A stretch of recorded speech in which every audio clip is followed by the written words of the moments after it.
Sir, good afternoon, sir. Good afternoon. Is it audible? Yes, sir, audible, sir. Let me start, sir. Sure, sir. Sure. Yes, sir.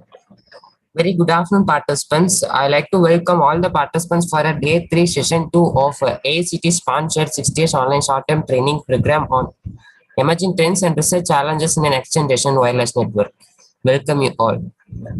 It's my pleasure to welcome our today's resource person, Dr. Rahul Johari, Assistant Professor, School of Information Communication and Technology, Guru Gobind Singh Indraprastha University, New Delhi. Welcome you, sir. Thank you so much. Every thought you produce, anything you do, it's bears your signature. I'm saying about the person, none other than our today's resource person, Rahul Johari. Before going to session, let me share about his biography. He completed his PhD in Department of Computer Science from University of Delhi. He is Microsoft Google Certified Professional and ODM Certified Blockchain Faculty. He is the recipient of a Faculty Research Grant Scheme GGSIP for the last 5 academic years from 2016 to still now. Presently, he is the head of a software development cell and head and founder of a Swinger lab at ACM at US ICPT chapter. He has 4 international patents published to his credit, mainly in the domain of network security. He published more than 79 Scopus indexed publications and more than 100 publications in leading IEEE, Springer, Elsevier, and ACM indexed international conferences and journals of a reputed institution. His current Hutch index is at 13. He also published more than 20 book chapters. His 5 research papers have been adjusted as a Best Research Paper Award in the several international conferences. He did the various projects in his curriculum, and under his supervision, 4 research scholars completed a PhD degree. He acted as a chairperson and delivered special lectures in many national and international conferences, seminars, workshops, and several funded programs. He has delivered 83 keynote and invited talks on the topic like cloud computing, wireless network, blockchain technology, IoT, cryptography, and network security in several inter and international reputed universities. He was awarded with the Best Teacher and Research Award at GGSIP University for the academic year 2013-14 and 2014-15. He was chosen for an Albert Nelson Marcus Achievement Award for the year 2018 to 2019 for professional excellence in the field of computer science, and also he won the People's Choice Award at 2014. In this way, I would like to hand over the session to our today's resource person, Dr. Rahul Johari. Please, sir.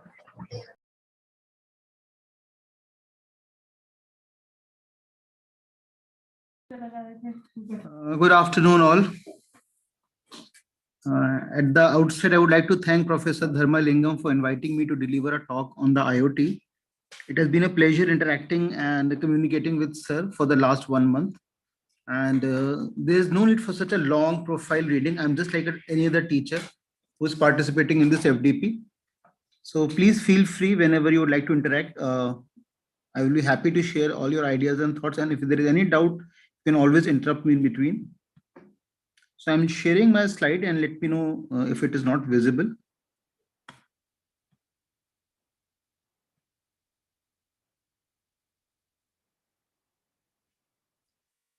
Is the slide visible? Anyone can say quick yes or no?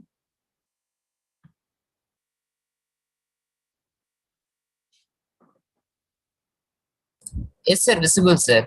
Great. So the topic of today's talk will be how to carry out the secure transmission of the encrypted messages in the IoT network. So in my talk, I'll be covering 2 aspects. Basically, first, how does the routing take place in the IoT network? And then if at all the routing happens, then how we can encrypt it. So how we can embed security into the IoT. That will be my primary objective of talk will be. And now before starting off with the work, I would like to share some of the publications we have carried out in our lab in Swinger. Swinger is our lab which we have established in Guru Gobind Singh Indraprastha University. So this is a lab primarily that caters to various aspects of security, wireless, IoT, network, group of engineering, and research. So that is what our primary objective is. So first publication what we carried out in our lab was regarding the simple publication called Concept Review and Applications of the IoT. This was our first foray into the IoT, and we also started learning with the passage of time. So that was the first for concept review and application of IoT. It got published in the International Conference on Internet of Things, Smart Innovation and Usages. And the paper is available online. If you are interested, I can also share the soft copy of it. That's a very good research paper with a very high number of the citations. Then we move towards something called security part, because that is one of the primary forays of our lab, is how to embed the security into the Internet of Things. So there's something called VAPT, vulnerability assessment and penetration testing. So this is a very broad area that primarily touches various aspects of the security. So, and those of you who might be working in the area of network security will be familiar with the concept of the penetration testing, because good knowledge of network security is very much essential for carrying out the penetration testing in the IoT network. So we did work in it. We wrote the code in Java for VAPT, vulnerability assessment, because there are three aspects of vulnerability is there. We need to identify them. There are threats are there, then there are attacks. So there are many number of the known attacks in the wireless network. We are all familiar, like brute force attack, dictionary attack, man in the middle attack, masquerading attack, birthday attack, replay attack, then denial of service attack, then distributed denial of service attack. So many number of the attacks are there in the wireless network. So we did not try everything. It's not possible, because research is a very micro level area. But yes, we covered two attacks, primarily the brute force attack and dictionary attack, and we provide a viable solution in our research papers on penetration testing in the IoT network. Then we moved on, and we started working towards the area called physically trying to help a person with disabilities, what we call PWD person. Because since all of us are very blessed by God that we are financially sound, mentally sound, physically sound, so why can't we take an initiative towards helping a people who are disabled? And let me tell you, there are many number of disabilities. Then again, we cannot provide a solution to all of them. But yes, as a researcher, we did try our best to provide a viable solution. So we catered, or we moved towards a branch called as a providing a solution to a problems of visually challenged person. Now here we're not talking of blind persons. We're talking of the persons who might have who have lost vision due to accident, or who have a low vision by birth, but they have certain vision. They're not totally blind, because then solving the problems of the blind is different from solving the problems of visually challenged or the person with a low vision. So we started working for them, and we designed a pedestrian navigation system called as PNS for visually challenged person. And we presented the work in the international workshop on AI for computational social systems in IIIT Delhi in 2020. It was well appreciated, and we received good feedback about the work what we have done. Then we moved on, and we the same track we wrote and we designed, developed an algorithm called TLC, traffic light crossing algorithm. This is our own algorithm which we designed in the IoT network for visually challenged person. Now with this algorithm, our objective was how to help the person to crisscross on the road, how to navigate on the road, and how to help him cross the traffic light on the city roads. So we designed and developed our own algorithm, and we presented it in this paper, and which was published by Springer in 2020. Moving on in the same track, this was a work we presented in the IIIT Delhi. It's called Designing a PNS, or Pedestrian Navigation System for People with a Low Vision. Again, I would like to emphasize this point that we are not we are not trying to help the person who are totally blind, because then a different approach is required altogether. But we are trying to help a person who have low vision. Now, low vision, it could be due to accident in their lifetime, or maybe by birth they have the low vision. So we are trying to help those kind of persons. Now, for doing this, what we did, we went to a school called All India Deaf and Dumb Society. It's in East Delhi. So me and there are few students in my research lab. We went there, and we sat for the entire day in the school. We interacted with the students who are having this problem, so that we can have a real time feel and touch that what these students actually feel, how they move around, what are their problems. Because unless and until we empathize with them, we cannot correlate to the problem which they are facing. So we spent a day there and we learned a lot about them. Now the students are based in US, they are doing a good work there. So this was our work for a visually challenged person. Now, if you look here in this slide, we are starting with the start. Then we designed a unique ID for the persons who are visually challenged. It's more like a unique ID, more like a Aadhaar card number, a primary key number.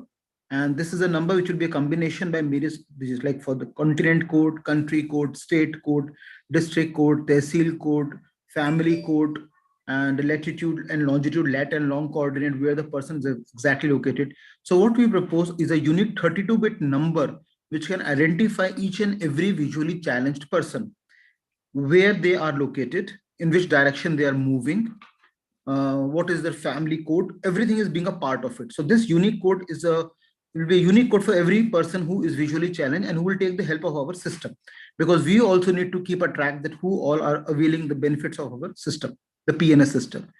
Now this person moves around on the city road, and now we help his movement with the help of various module. Like we have got object detection module, we have got a color detection module, we have got a location detection module, and these module will help him guide on the city road so that he doesn't feel totally isolated or lost. And our system will guide him so that he can move freely onto the road without hitting any obstacle, or without hitting or without falling in any of the. So there are so many potholes which we see on the city roads. Moving on the same track, what we proceed further, we designed a smart stick based on TLC algorithm, which was our own algorithm, traffic light crossing algorithm, in the IoT network for the visually challenged person. Now, this was a stick which was first proposed by Professor Bala from IIT Delhi. He was a this idea was his idea. We captured that idea, blended with our TLC algorithm, and try to help the person to navigate, to move around on the city roads. And this smart stick will have the sensors which will guide the person, and which will, these sensors will keep a track. And I will discuss some of the sensors which are available. So these sensors will help him that is there any obstacle ahead? If yes, then whether a person need to take a detour on the left hand side or on the right hand side. So this smart stick used to guide him or help him further. So what we did further was that not only we took the smart stick, we also took the smart helmet. So smart stick and smart helmet together will help the person to move freely onto the roads, because stick will guide him that is there any obstacle on a city road, any problem arises left or right, need to take a detour. And on the helmet we'll have the LED light which will guide him further, that is there any traffic ahead or not. If yes, both the smart stick and the smart helmet will coordinate with each other and help him to walk around or move freely around without the help of anybody on the roads of the city. So this is our next work which we are currently doing. It's called AICTE-STTP, Assistive Spatial Tools and Technologies for the Inclusion of the Visually Challenged Person. This is our work in progress, where we are using combination of both the smart stick and the smart helmet to help the person so that he does not require to handhold the finger of a needy person to walk on a city roads. So these are the kind of work what we are trying to do. Some of it has met success, because this was also our first experience working for the people with disabilities. Initially, we also had a problem, but then we interacted with the people who are actually visually challenged, and we also proposed our own work. We got the feedback from our presentations in international conferences and workshop. We improvised for the technique further, and this is what our current work is, what we are currently working on. And we plan to work further and submit it in any of the good SC Index journal, because the work is going on in a positive direction. So this is and I've been fortunate enough to get good students in my lab, where my vision, my idea has blended with their vision and their ideas. So that is why we have been able to come with some good work in the area of the IoT. Now let's come to the core talk, where we talk of the IoT network. Now, what we are looking ahead, this is my experience, because research is something very specific to an individual, right? So what I foresee in the next 10 years, the kind of network that are going to come up is a ship network. So what does the SHIP stand for? First, S is for the alphabet smart network or the smart sparse network. Now, smart networks are those which are Wi-Fi enabled, and they're all the nodes are in the overlapping transmission range of each other. Whereas what happens in the smart sparse network, the nodes are very far apart from each other. They are spread across huge, vast area. For example, in the desert region, it could be a very vast network. So in the SHIP network, the S stands for smart network, where the nodes are in the overlapping transmission range, or it could be the sparse network, where nodes are not in the overlapping transmission range. So any kind of the network is possible. Then H is for the hybrid network. H encapsulates the MANETs, mobile ad hoc networks, introduced by Charles Perkins. Then we have got DTN, the delay tolerant network, introduced by Kevin Fall. Then we have got Bluetooth networks. Then we have got WSN wireless sensor networks. Then bands, body area network, and so on and so forth.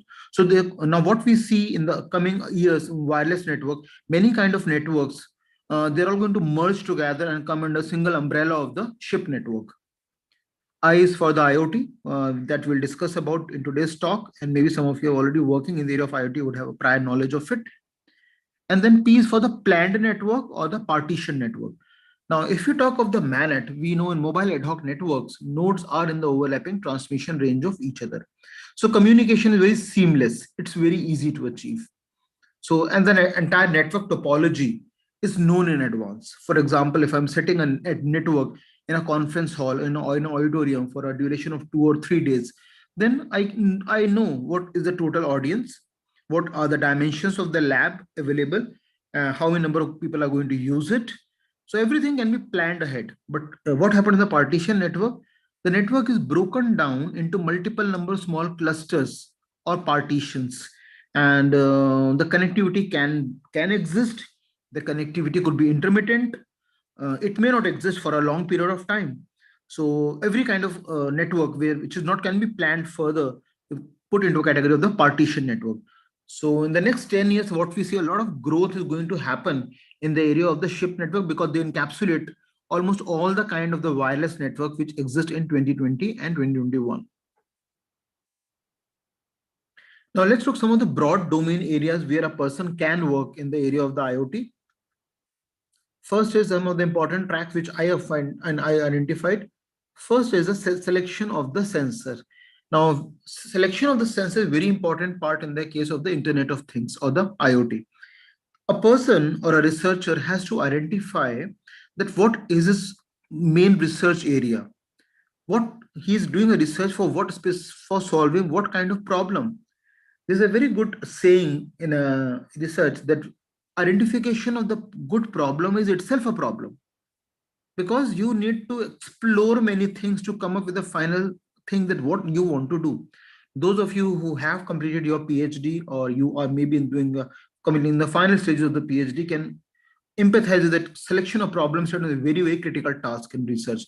It's some of the people are able to identify good problems right in the very first year of their research in PhD, and for some it might take 2 years or 3 years. So same way, when you have picked up a research track that this is what I want to do, then you need to identify the sensors which are going to play a very important role in your particular chosen track. So I'll be discussing a slide of what are the different kind of sensors. Then sensors will have a responsibility to for capturing the data. So when we say data acquisition, the data collection will play a very important role in the Internet of Things as well as in the wireless network. Because if you take a wireless sensor network, if you take for example any of the IoTs, all the sensors are designed to sense the data, to capture the data in the real-time environment. So if you do not select the right kind of sensors, then the question marks can be raised on the accuracy of the data, on the authenticity of the data. So we need to identify good quality, high quality sensors, so the data whatever we capture is of the best quality as far as possible. Now, once we have captured the data, we need to do the transmission of the data. Let's say I'm establishing IoT network in the Thar desert or in the desert region of Rajasthan, or maybe in any of the forest or jungle, or maybe on the ocean seabeds. So once the sensors have sensed the data, I need to transmit the data from the source to my control room or my command center. So routing of the data play a very important role, that how do you transfer the data from the source to the control room or to the command centers. So my talk will focus more on the routing part, that how to do the routing of the messages in the IoT network, as well as how to carry secure routing of the messages in the IoT network. Now, once the data has been captured, it has been sensed, it has been routed to the nearby control room or command centers. Now we need to do the analysis of the data, that what kind of data we have actually captured. So data aggregation and thereafter data analysis play a very important role. So various AI techniques are now available here, artificial intelligence enabled technique. So we can apply various number of supervised and non-supervised learning algorithms, like we have got a KNN, we have got support vector machines, uh, various number of the AI algorithms. So I don't work in the area of the AI, so I won't comment further on it. But many number of the artificial intelligence techniques are available, which can play a very crucial role in the analysis of the data, so that the data you have captured should make some sense. Then we come to the security of the data, because once the data has been captured by the sensors, it has been routed to the nearby control centers. Now there could be multiple number of professional hackers and crackers who are available and who are in the periphery of the IoT network, and who might launch certain attacks on the Internet of Things or the IoT enabled network.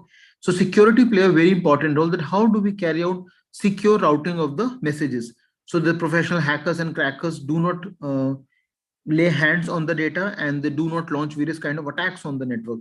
So many number of the attacks are already known, like the brute force attack, dictionary attack, man in the middle attack, masquerading, replay, birthday attack, denial of service attack. In fact, when you browse the Google, there is a project called OWASP, Open Web Access Security Project. So what they do, they every 2 years they identify a set of vulnerabilities. So we have got OWASP top 10 vulnerability in 2018. We have got OWASP top 10 vulnerability in 2020.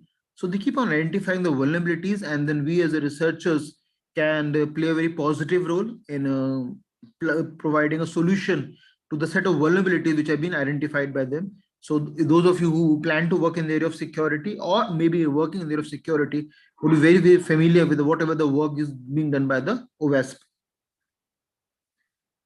Then there are two common areas which are already available in the wireless network. We've got a congestion control mechanism, as well as the laying the quality of service.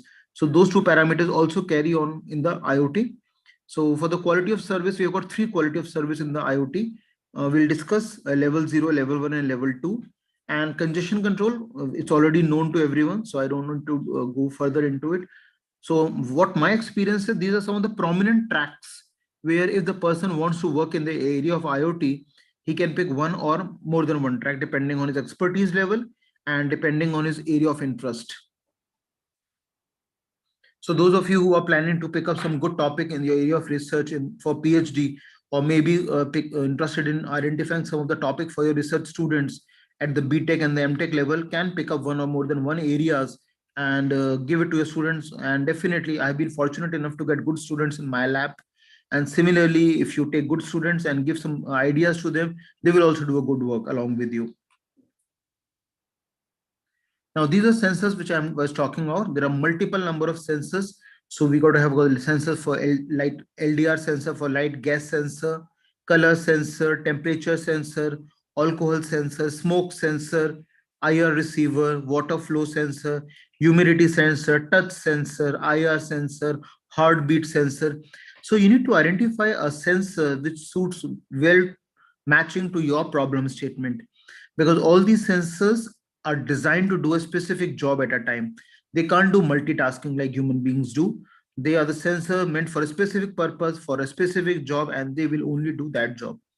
Now, when you pick up a sensor and try to do your research work, in your research papers, you need to give the complete specification of the sensor which you have selected, which you have chosen up.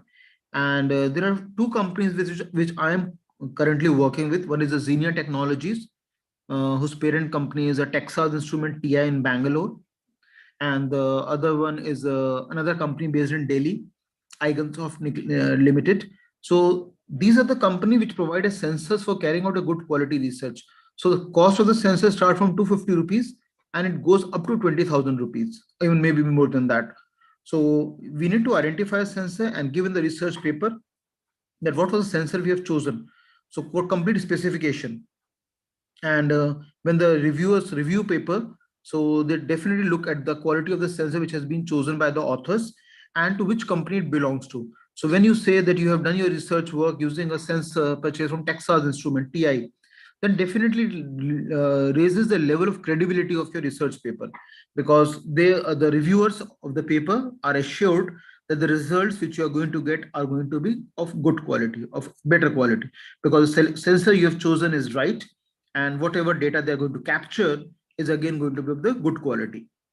So I always say selection of sensors is very important whenever you start work in your research for solving your research problems. Now, there's a very good video which I found on the web, which talks about the smartness. Because when we talk of the sensors, definitely we come to the smartness, and we say always say that today's generation is very smart as compared to our generation. So whatever babies are now born, they're what we call Android babies, because they have got the inbuilt natural intelligence regarding the Wi-Fi features. And just enjoy watching it before I say anything.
So that is what we are going to see.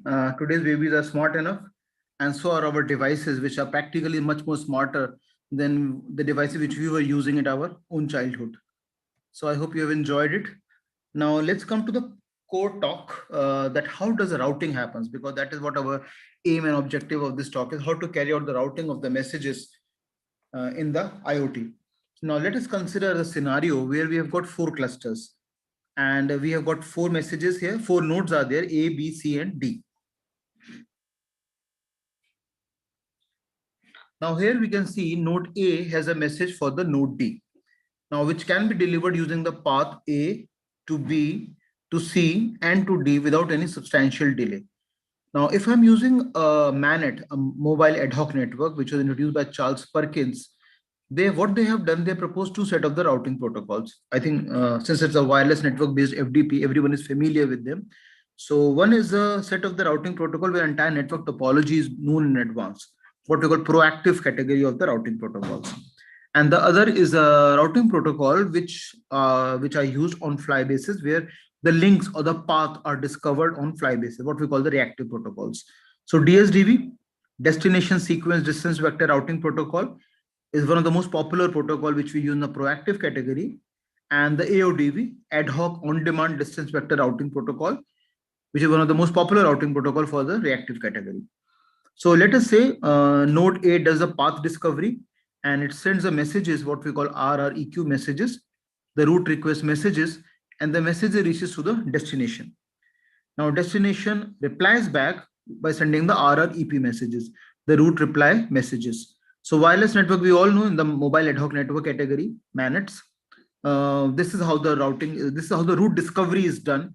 And thereafter the node A can share the data messages with the node D. That is one way how the path identification is done or route discovery is done. Other was that the source moves closer to the destination or the destination moves closer to the source. So we can have the node A coming closer to the D. And now since both of them are in the overlapping transmission range, they can easily communicate with each other without any problem. That's how the we are all familiar with that. How that is how the route discovery or the exchange of messages happens in the case of the wireless network. Moving on, let's consider a scenario which is more like a partitioned network. Now here we can see that node B and C are in the overlapping transmission range. Node A is in a cluster which is totally alone. It is not in the overlapping transmission range of any other node or cluster. We have got two nodes D and E. They are in the overlapping transmission range. And then we have got another standalone node F, which is totally cut off from the other three clusters. So we have got almost overall, if you see, we have got one cluster, two cluster, third cluster, and fourth cluster. And this is what we say partition network, where we do not have a continuous connection of the nodes between the network. The nodes are existing, but they're in their own clusters, and clusters are apart from each other. So we can see for a problem statement, node B has a message for the node D. So this is our node B, and this is a node D, which cannot be delivered in current scenario using a routing scheme which are applicable for the MANET, because we cannot apply any of the routing scheme of the MANET to transmit the message between the B and D. Now message at node B are bound to suffer the delays, and node B will have to wait for the opportunity to forward the message, because there is no node closer to the node B. Now only node closer to the node B is node A. So node B can forward a request to node A that you come to my neighborhood, you come within the transmission range of mine, so that I can take your help to transmit the message. So we all know for routing in the wireless network, the intermediate nodes play a very important role, because a message can successfully be delivered from the source to the destination only if the intermediate node helps. So it's more like a policy of give and take. So today I require the help of the intermediate node to transmit a message. Tomorrow, intermediate node might require my help to transmit a message. So everyone helps everyone as far as possible. So here, message at node B will suffer a delay, and node B will have to wait for the opportunity to forward the message. So what will the node be? Something like a store, carry, and forward mechanism. Node B will keep on archiving the messages, which the node B itself is generating, or which it is receiving from the node C. Now, how long the node B will archive the message? First thing, what is the buffer capacity of the node B? How long will the node be? It depends upon the storage capacity of the node B. Now, moment the buffer is about to fill, node B might start dropping a message. So it depends upon the buffer allocation algorithms working on the node B. Now, which messages are going to get dropped first? Either it could be the old messages, the stale messages, or it could be the new messages, or with the large size messages, or could be the small size messages, or the messages which is TTL or time to live is about to reach to 0. So it all depends upon the buffer management algorithm or the buffer allocation policy being applied at the node B. So node B on its own will not drop the message unless and until certain problem arises and the node B is just going to run out of the storage space. Then only the node B will drop the messages. So now moving on, node A comes to the rescue and it comes closer to the vicinity of the node B. Now we can see node A and B are both in the overlapping transmission range of each other. Now A can help B to transmit the messages to D. So we can see that the node A has come to the rescue of both B and D to a larger extent. Now node A provides an opportunity for node B, and now it is exploited by node B for message forwarding. So we can see what the node B was already waiting for so long. We have seen in the previous slides. Now, moment the node B sees opportunity, node B start transfer of the message immediately because it doesn't want to waste any more time. It transmit the messages 1, 2, 3, 4, 5, 6, as many messages it has got, and it will try to push all these messages to the node A. Now, node A will receive messages depending on its own buffer capacity. It might happen that the node A has very less amount of the buffer space and it cannot accommodate all the messages which it has receiving from the node B. So node B can refuse also. node A can refuse also, that I do not provide that much amount of the buffer space and I cannot handle that many number of the messages. Assuming everything is fine and well, so after some time, due to mobility, the node A moves around and node A comes in contact with the node D and deliver the messages. Obviously, definitely with certain amount of the delay, because node B cannot force the node A to immediately go and come in contact with node D. It depends upon the node A when it will come closer to the node D to deliver the message. It might happen immediately, it might happen after a few seconds, it might happen after few minutes, or maybe after few hours even. So no, we cannot say. It is very difficult to predict. But moment the node A comes in contact with the node D, and we say both the nodes come in the overlapping transmission range of each other, they start sharing their messages. So node A start pushing the message to the node D, and node D receives the messages from the node A. Now some of the messages, it could be of the node A itself, and some of the messages could be from the node B, which has been forwarded to the A, and the A forwards it to the D. And this is how the routing of the messages happens successfully within the ship network, which encapsulates the wireless network, wireless sensor network, which encapsulates the mobile ad hoc network, which encapsulates the delay tolerant network. Many kind of networks combined together to make sure that successful routing happens across the various clusters or partitions in the wireless networks. Now let us see today's scenario, what happens with the cloud-based services coming into picture. Now, earlier in the previous slide, we were seeing that the nodes in the wireless network were dependent upon the intermediate nodes, that they help them to transmit the messages. But it may happen that I take the help of the cloud in today's environment, because nowadays cloud-based services are available. So various number of the cloud paradigms are available. We've got software as a service, we've got platform as a service, we've got infrastructure as a service. Various number of software paradigms are available in the cloud computing. We can take their help to transmit the data easily and smoothly between the nodes of the same cluster or across the nodes of the different clusters. So we can see that the node A, B, and D can now exchange the data seamlessly with the help of the cloud here, and the data can happen smoothly. So even if the node A is not available, then also B and D can still share the data with the help of the cloud-based services. That's the biggest advantage what we get. So multiple number of the nowadays what we happen nowadays IoT networks take the help of the different routing protocols available, like we have got a COAP and MQTT. MQTT is a message queuing telemetry transport, and COAP is a constraint application protocol. So in today's IoT network, what we see, the nodes can easily exchange the messages with each other with the help of these routing protocols. I will share some of the simulation of the routing protocols, the MQTT based in my presentation. I will discuss the code also, and I will share the code. You can also try to run on your machine. So how do we efficiently carry out the routing of the messages using the MQTT protocol in the IoT networks? Other is a constant application protocol, COAP protocol. Now, these two protocols are currently not using any of the cloud-based services. They are purely routing protocol meant in the IoT network.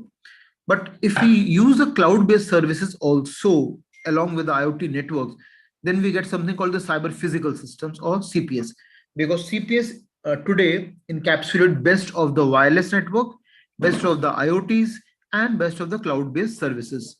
In fact, I will be happy to share, maybe some of you are already familiar with it. India has also got its own indigenously homegrown cloud server, what we call Meghraj. Meghraj has been introduced by the NIC, and we all know the importance and the role the NIC plays in providing the network services in India across all government departments. So NIC has developed their own cloud called the Meghraj cloud. So if you're interested in using the cloud services, so one option is we can always go for Google Cloud or the Amazon Cloud or the IBM Cloud, but we have also got the Meghraj Cloud, which has been provided and designed and developed purely in India. So cyber physical system is coming up in a big way because they encapsulate the best of the wireless networks, the IoT, and the cloud-based services, the CPS. So what we see in the next 10 years as a part of the ship network, we have got to have the IoT and together the CPS or the cyber physical system. So in the times to come, so maybe in the next year or so, a lot many research projects will be going to be sanctioned by the government of India as well as the DBT and the DST on the cyber physical system, because they encapsulate both of them, the IoT as well as the cyber physical, as well as the cloud-based services. What I'm currently also working in my lab nowadays for providing a security is something related to blockchain technology. So maybe another talk, if sometime happens, maybe in this FDP or some other FDP, we'll also discuss about the blockchain technology, how the blockchain is also now being getting added to the cyber physical system for providing the security to the messages which are getting routed between the nodes of a wireless network.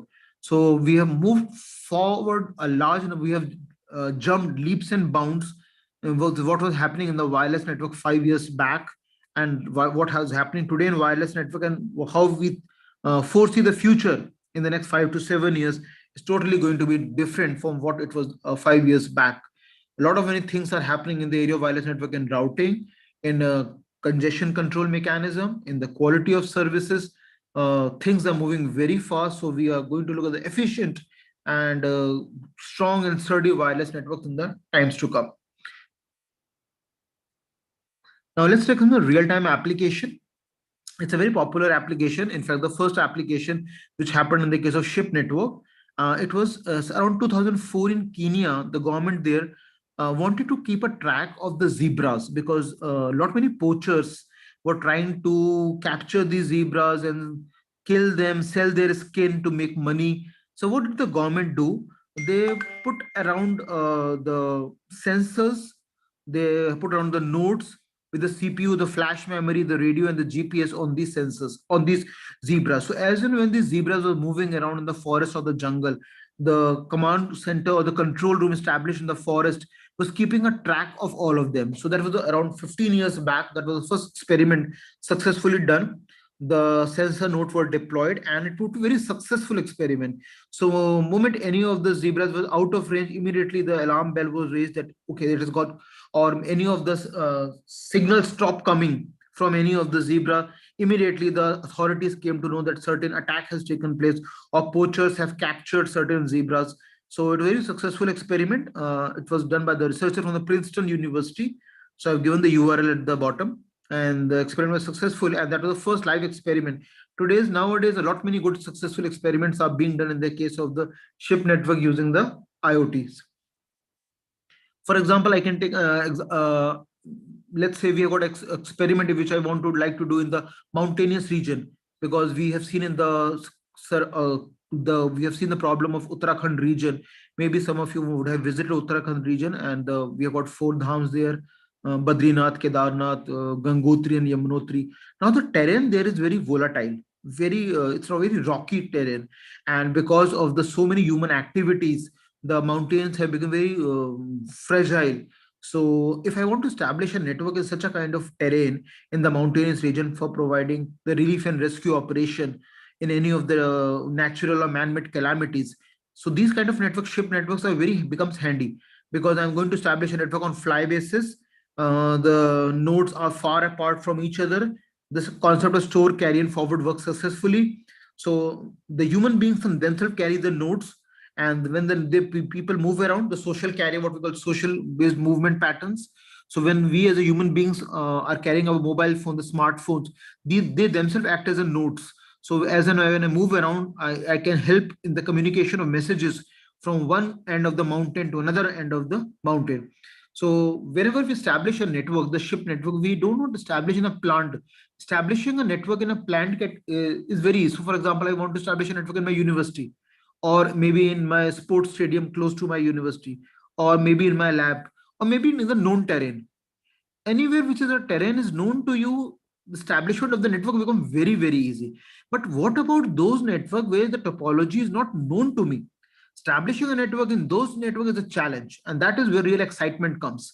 For example, I have been given a research project to study the flora and fauna on the ocean seabeds. Now that is an unknown terrain. I need to carry out a good survey of how does the aquatic condition happens on the ocean seabeds, and then I need to carry or identify the deployment of the sensors in those ocean seabeds. So these kind of research problems proves very handy. And nowadays, whenever you apply for any of the research project, they need to have some real-time touch. We can't have a pure theoretical project which can do the funding. For example, I can establish a network in the desert regions to identify the soil conditions so that I can pick up which particular kind of the crop I should sow in that particular period of the time. So these research projects are very well funded. They very advantageous are there, and they try to make sense. We should not do a research just for the heck of doing a research. Our research should be focused. It should try to help somebody. It should try to solve certain problems. For example, when we started the working on the research problem of helping a person with disabilities, we found many number of disabilities are there. A person may have a problem in walking, though maybe he is fully visually enabled. He may have a cerebral palsy. There could be a motor disability. There could be a problem in his central nervous system. There could be a problem in his hand-eye coordination. So many kind of disabilities were there. So we were really amused, and we finally focused down on trying to solve a person or trying to solve a problem of a person with low vision. So my request, both as a teacher as well as a researcher, is just to identify a problem which suits, which for which you are passionate about. Because if you are passionate, then your problem statement will not be a problem for you. Then you will enjoy working for it. So you need to identify something what excites you and what makes you passionate about, so that it can help you do some good quality work which can be published in the journals and transactions, and also help society a lot, definitely. So what we see in today's scenario, this is a slide I took from the joyoftech.com. In IoT enabled network, for nowadays we've got smart offices, we've got smart homes, and what we find that many number of the sensors are nowadays a part of our life. Just like we use Apple phones, we've got Series, they are listening to what we are talking of. Same way, when our house is fitted with so many sensors, everyone is talking to everybody as such. Let's take a real-time example. If I'm just watching today's, we have got a cricket match starting from between India and England in Ahmedabad, the day and night cricket match. Now, suppose I'm watching that cricket match sitting on the couch, and I've got a sensors in my refrigerator, and it senses that the water in the water bottle is below a threshold value. Now, that sensor will raise an alarm, and that sensor will coordinate with all the sensors in my home that pick identify where the person is, what he is doing. Immediately that sensor will raise an alarm message, and it will all the sensor will coordinate with him. Now, since all these are in the overlapping transmission range of each other, they are able to listen each other. Immediately, since I'm watching a television sitting on the couch, the sensor fitted on my smart TV, nowadays we have got smart TVs also, we got smartphones. Immediately they will flash a message that I have received a message from the in the refrigerator that the water in the water bottle is falling below a threshold value. It's time to refill it up. Now, whether I know, maybe I'm a lazy guy. I don't, even after seeing a message, I don't react. But these devices have done their job successfully. So nowadays, what our life has become is filled with so many number of smart objects, smart devices, which are totally Wi-Fi enabled. And another word which I say, I normally find the internet of IoT is not for Internet of Things. It could be intranet of things. I don't require web-based connectivity for the transmission of the messages between the devices in my home or in my offices. So the word I in IoT does not always mean internet. It is intranet also, where I don't require the IP addresses, the MAC addresses of the devices, the 48-bit MAC addresses of the devices are good enough for the transmission of the messages. And all the devices, we all know when we talk of the OSI model, we have got the MAC addresses working, the physical addresses working on the data link layer of the OSI model. They can easily communicate with each other without any problem. So all the devices are good enough, they're capable enough that they can communicate with each other without any problem. So the devices can transmit the messages to each other. So for example, I've got sensors fitted in my room, They can coordinate with each other so that when I move out of the room, I don't have to manually switch off the light. The sensors in my room should use the object detection module, the color detection module, and the location detection module.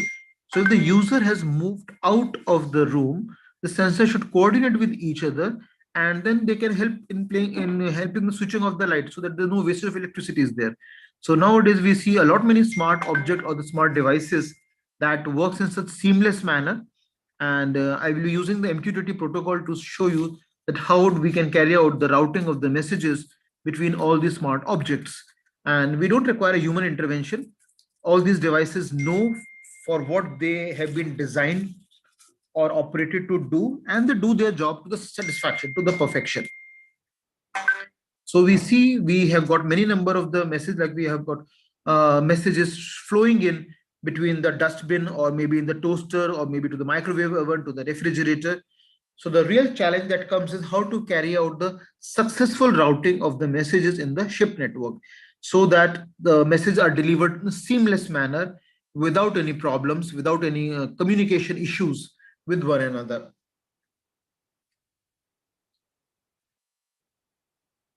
If there is any doubt, please feel free to unmute yourself. I will be happy to interact.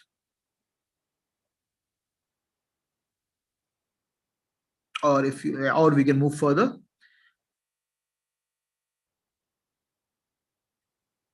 So now for efficient routing, the one of the protocol which we normally see is the epidemic routing. Epidemic routing is one of the world's most popular routing protocol, which is used in the wireless network, which is used in the IoT, which is used in delay tolerant network. You can take any kind of the network, and this is a protocol introduced by Wahadat and Becker of Duke University in year 2000, and since then it has been very popular. Epidemic means we have seen the pandemic in the last 1 year or so, so we are all familiar with it. It's something like a rumor mongering. You spread a message by word of mouth. So Wahadat and Becker introduced it for the very first time from Duke University, and some of the characteristic feature of this was every node get an opportunity to transfer the messages whenever it comes in contact with the other node. That's a beauty. That's a plus point for the epidemic routing. That by the word of mouth, and they will transfer the messages to any other node to whatever they encounter with. Because if you transfer the message to the other nodes, the probability of delivering a message to the destination becomes very high. And we all know when we evaluate any of the routing protocol in the wireless network, we have got certain metrics. Like one is a message delivery ratio, what we call MDR. Then we have got a delay. Then we've got throughput. So these are the metrics with the help of what overhead also, what with the help of which we identify that whether the routing protocol which we are using is efficient or not. So every opportunity of the message is exploited by the nodes of the network, and it leads to massive message flooding within the network because so many duplicate copies of the messages now come onto the network. So what is the procedure? So I will discuss the example with the help of slide where we can avoid to a larger extent of the message flooding within the network. But the aim is very noble. We need to have the good MDR, message delivery rate. For example, if the node is generating 1000 messages in a network, if 900 messages get delivered to a destination, so we can see success rate is very high. So 90% is almost success rate is very high, and only 10% of the messages are getting dropped. So we say these kind of routing protocol very good because they're able to deliver, because they're able to help us to achieve the high level of MDRs, the message delivery ratio. And and objective is also medium delay should be there. So when you use the epidemic routing protocol, the delay is very less. But if we use other kind of routing protocols in the ship category, ship network category, like we use a routing protocol, or we use a spray and wait routing protocol there, or we use a DSGPC, dynamic social grouping based routing protocol, their latency or delay is high. But if we use epidemic routing protocol, the delay is very less. So every routing protocol has some pluses, it has some minuses. So nothing is perfect, we know that. Now let's take a very good slide, which I think should clear many doubts here. We take 4 nodes here. We say A, B, C, and D. Now every node has certain set of messages. So we collect or aggregate those messages and we call it as summary vector.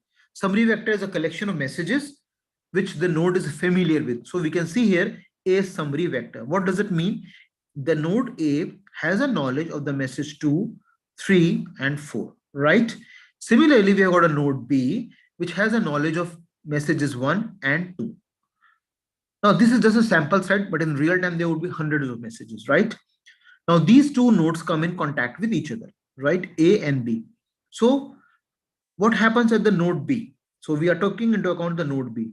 Node B carries out some computation. What does it computation? It's carried out the product of summary vector of A with the complement of summary vector of B. How do we do that? Let's see example slowly. We create a vector. We have got 5 messages M1, M2, M3, M4, and M5, right? Now we calculate summary vector of the node A. Summary vector node A means what all messages node A is familiar with. So we say M1, the node A is not familiar with M1. Node A has a knowledge of M2, M3, and M4. So we use a binary digit 1. However, it is not known. It has no idea of M5. So we mark it as 0. Now we calculate summary vector of B. We know node B is familiar with M1 and M2. So for M1 and M2, we use a binary digit 1, 1, and it has no knowledge of the node M3, M4, and M5. So we put at all zeros. Now we carry out a complement of summary vector of B. So the number toggles 1, 0, 1, 0, 0 becomes 1, 0 becomes 1, and 0 becomes 1. Now we carry out a product of summary vector of A, which is the first row, and with a complement of summary vector of B, which is the third row. So 0, 0, 0, 1, 0, 0, 1, 1, 1, 1, 1, 1, and 0, 1, 0. And now we see that if you look at this last thing, we say B sends a request for the message M3 and M4. So we identify those messages for which you got a binary digit as 1. So B, what does a B tells to the node A? That don't send me all the messages, send only those messages which I'm not aware of. So here we can see the node B is not aware of message M3 and M4. So it only requests for the message transmission of the message M3 and M4. And it says I'm already aware with the message M2. So don't send me the message M2. In this way, we can avoid the flooding of the messages in the network when we use the epidemic protocol. Otherwise, we know what will happen. All the node will start pushing their messages, and all the node will slowly run out of the buffer spaces because they will be carrying a duplicate copy of the messages. So whenever we use any kind of the routing in any of the networks, wireless network, wireless sensor network, delay tolerant network, mobile ad hoc network, epidemic routing protocol, one of the most widely popular routing protocol introduced by Wahdad and Becker, because we're able to achieve the highest message delivery rate. So whenever you carry out a research and you introduce any routing scheme, we always compare our routing scheme with the epidemic routing scheme, because this routing scheme is the best in the sense that it is able to provide me with the highest message delivery rate, or the MDRs.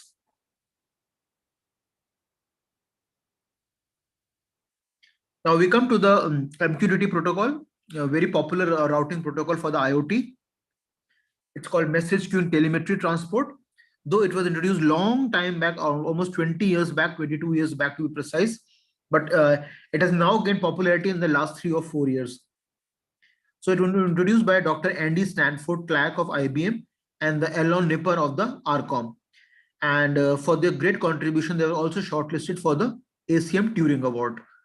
Now, we all know about the ACM Turing Award. It is something, we do not have a Nobel Prize in computer science. I think we all know that. But we have got an equivalent award called as a Turing Award. The award was first started in the 1965 and is given every year for outstanding or the breakthrough research in the area of the computer science. So both Dr. Andy Stanford and as well as Erlen Nepper were shortlisted for the ACM Turing Award. Now, if you look from the 1965 to 2020, so almost if you see 35 plus 20, 55 years have gone by. And considering the population we have got and the number of engineers which churn out every year from our engineering colleges and university, we should have got more than 20 awards till now. But it's ironical to say that we have been able to got only one award, that too way back in the 1994, when it was given to Professor Raj Reddy for his outstanding research in the area of the computer science, primarily in the area of the artificial intelligence. Now, this also speaks somewhere of our education system. Now, since all of us are teachers, what I feel, again, it's my personal experience and observation, we have that responsibility that we need to imbibe the principle of NIC, what I normally say, novelty, innovation, and creativity among our students. And what best can be at the BTech level, because the more younger the person is, you can imbibe these principles.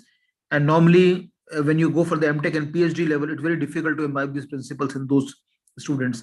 So let us all take the responsibility that whatever best and the brightest students we get, we give them some good quality research. So not only they give the good name to themselves, but as also to their alma maters, to their universities as well as colleges. But then it's always a challenge.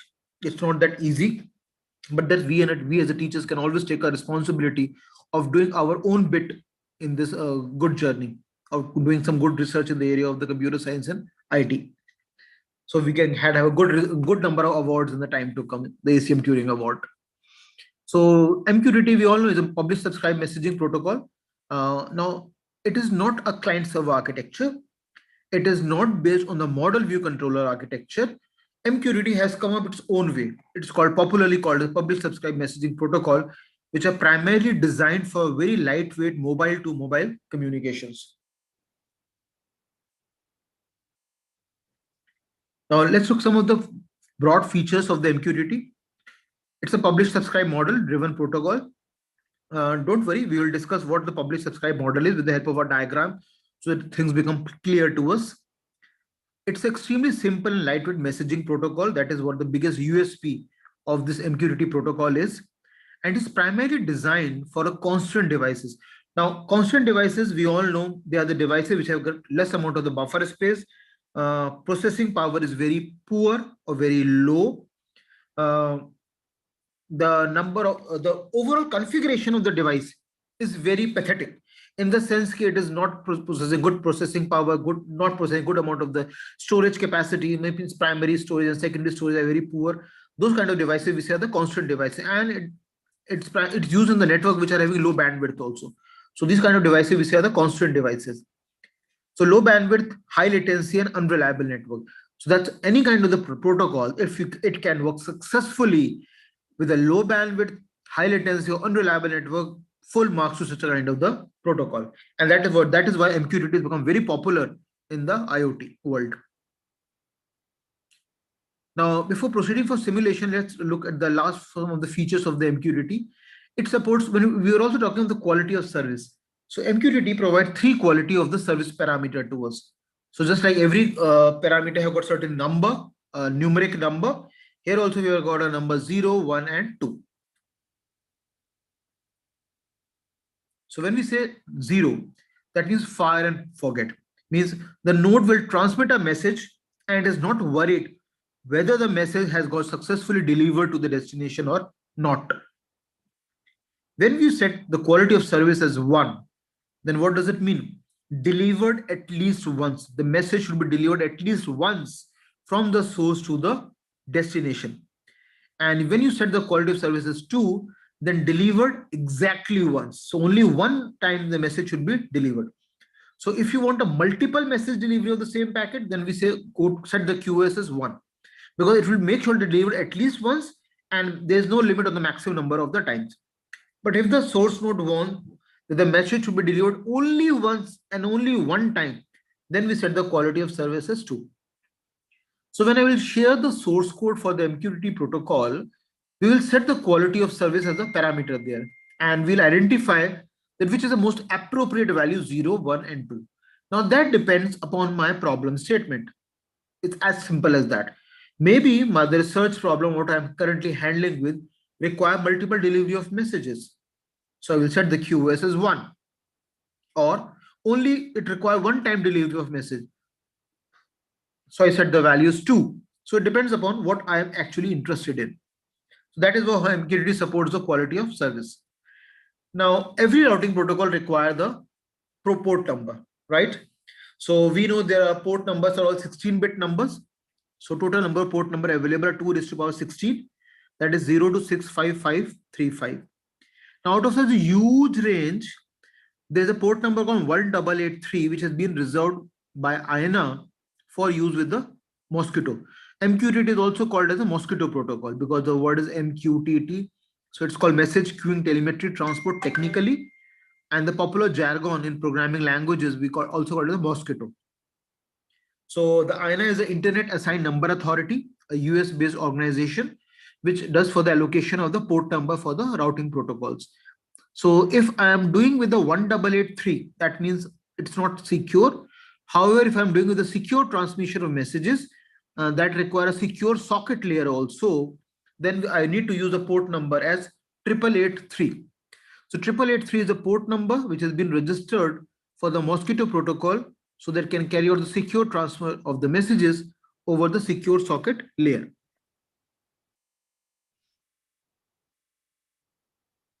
Now let's, having discussed about the Mosquito protocol to a larger extent, let's come to the core part of it. Let's talk about the main soul of it. How does it work? Now, initially, for the protocol to work successfully, it must have a server. So we'll have a single centralized server in place. Now, this server can have broker. So we can have one broker, or we can have multiple number of broker in a server. Now, server could be many kind of the web server we have got now. Already got the Apache Tomcat server. We have got JBoss server. We have got the Glassfish server. Many number of the open source servers are possible. So I can use any one of those servers, and broker is a process running on that particular server. Now, what will that broker do? Broker will act as a link between two parties. One is a publisher, one is a subscriber. So on the left hand side, we see we have got a publisher. Now, publisher is one who is actually carried out the deployment of the sensors on the real-time testbed scenario. So publisher is one who is, let's say, who established the IoT network in a desert region in Rajasthan, in India, or a publisher is one who established the IoT network in the mountainous region, for example, Uttarakhand region, or publisher is the one who established the IoT network comprising of millions of sensors in any forest or in a tiger reserve or on the ocean seabeds. Any kind of the situation can be there, any kind of topology can be there. So he's the one who established the network, and he is the one who is now sensing the real-time data. For example, he's the one who is doing it, sensing a real-time data for establishment of the, there's a very important call from my dean. I just need to take it for a few seconds. I hope you will be with me.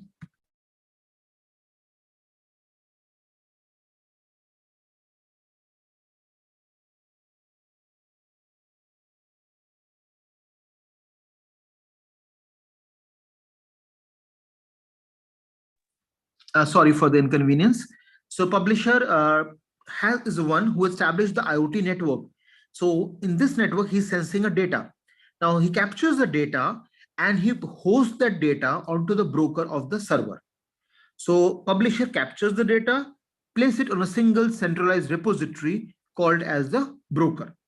Now what will the broker do? Broker on the right hand side will have multiple number of the entities. So what are these entities? It will have entities like broker will maintain a task of a table. It will create a table called as a table having two columns, minimum two columns called as topics as well as the values. Let us take an example. Publisher senses a data pertaining to temperature. Publisher publishes onto the broker window. Broker is maintaining a table where all these are called as the topics. So it prints the temperature and the value of their corresponding temperature. Then it prints the value of the corresponding pressure. So publisher is sensing, because publisher is one who is actually carrying out a deployment of the sensors in an IoT network. And these sensors are sensing the real-time data. And now the publisher, having captured the data, prints it or publishes it onto the broker of the server. So here it maintains a table here and keep on archiving the values on that particular table. So that it could run into almost millions of records.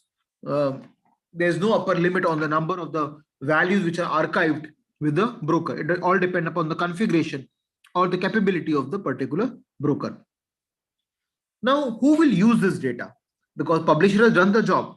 So this is where our subscriber comes.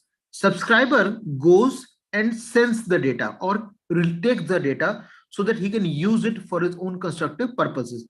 So publisher will capture the data. Subscriber is one who is a user of that particular data. So we can have one subscriber, we can have second subscriber, we can have third subscriber, and so on and so forth. So multiple number of the subscriber exist, which are all interested in the kind of data which is being published by the publisher onto the broker of the server. And the data could be anything like temperature, pressure, humidity, soil condition. It could be any kind of the data which the publisher is publishing. Now, when we do the work in IoT, there are two tracks. One, me as a researcher actually goes onto the land conditions and try to sense the data and take it to my lab. So land to lab, where I am doing everything. Other option is I outsource it. So there are many number of the companies today who are specializing as publisher.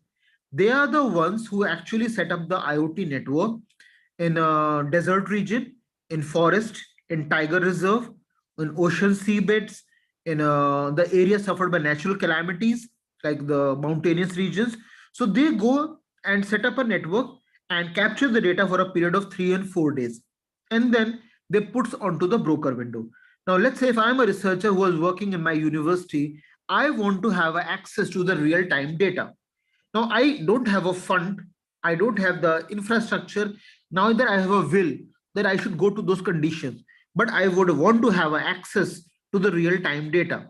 So what do? I contact the brokers, and these are the brokers who act as a communication link between the publisher and the subscriber. So subscriber will register himself with the broker. Broker will receive the data from the publisher and gives it to the subscriber. Let's take an example. If I want to have a knowledge of the soil condition in the Jaisalmer district of Rajasthan, because I am doing certain research experiment in New Delhi. Now, I would like to have real-time test bed data of the soil condition in the particular Bikaner district or a Jaisalmer district of the Rajasthan. Now, what one option is I should manually go there along with the research team. Second option is I contact certain professional publishers who have actually captured the data and they are holding it. So what do? I make the payment to them. So they provide me the data of, let's say, from the June 1 to June 5 of the year 2020. So for 5 days, I make them a payment, let's say $10 per day. So I make them a payment of $50 and they provide me with the data. So publisher gives it to the broker, brokers gives it to the subscriber, and subscriber can use the data without actually going to the land conditions, because he is sitting in his comfort at his university or in the uh, homes and offices, and now getting access to a real-time data by just making a payment to it. That is how successful the publisher subscriber model is. To make it much more simpler, let's take an example. I am the owner of my house in my colony, and I have got a 1 BHK which I would like to give it on rent, or I am looking for a tenant. So what do? I go to the nearby property dealer in my colony, in my area, and I register my property over there. And I say, okay, I will make you a payment. You identify and look out for tenants for my property. So here, me, who is the landlord or the owner of the house, become a publisher. And I say I have a property which I want to sell it off or give it on rent. And property dealers serve as a purpose of broker. Now, broker will look out for more tenants here. So my property dealer will look out for tenants. And there are tenants, there are people who keep on flocking onto the doors of the property dealer. And they say, yes, they are interested in taking 1 BHK, 1 bedroom hall kitchen, or 2 BHK, and they have got their own budgets that they want the 1 BHK, let's say in 5,000 rupees per month, or a 2 BHK in 10,000 rupees per month. So they go and register themselves with the broker. Now, broker act as a link between the landlord owner as well as the future tenant. And he's the one who struck the deal. So here also, we'll have a broker who will act as a coordinator between the publisher and a subscriber. Subscriber may come early, and the subscriber may say that I'm looking out for a temperature region in the, let's say, Kota district of Rajasthan, because I work there. I have certain research projects working there. Or maybe if I'm interested in the, let's say, Haridwar region of the Uttarakhand region, and I would want to have the water level quality there. So what do? I register my interest with the broker. Now, broker will look out for the publishers who might have access to a real-time data. So I might go into the waiting mode and waiting for the real-time data to come. Now, publisher will publish the data with the broker of the server. So whenever the data of my interest, point of interest comes, broker knocks me. I am always registered with the broker, and broker says that whatever data you were looking for is now available, and now you can use it. So I make a payment and start using it. That is how simple and easy it becomes. Because now you have every now and then, what you do, you just go and register themselves with the brokers, and you can show your interest.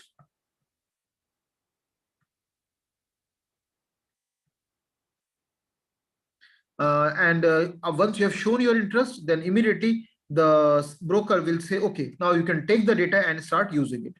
But here I'm making a payment. But there could be models where I don't make a payment. So we are looking for open source data set. So I've shared on the chat window a portal called Crawdad. It's called Community Resource for Archiving Wireless Data at Dartmouth College. So it's a very good popular portal. Maybe some of you have heard it earlier. Community Resource for Archiving Wireless Data at Dartmouth College. Now, this is a very good portal where you will find a lot many good number of the data sets available, and you can access the data sets and start doing your own. You start using it your own problem statement, because when you write a research paper using a real-time testbed data, the results come very good. They become very impressive, and the reviewers of the research papers are impressed by your work. So it's always advisable to use some real-time data set rather than using a synthetic data set or the artificial data sets. So that is how the publish subscribe model works in the area of the IoT network. If there's any doubt, please feel free to unmute yourself.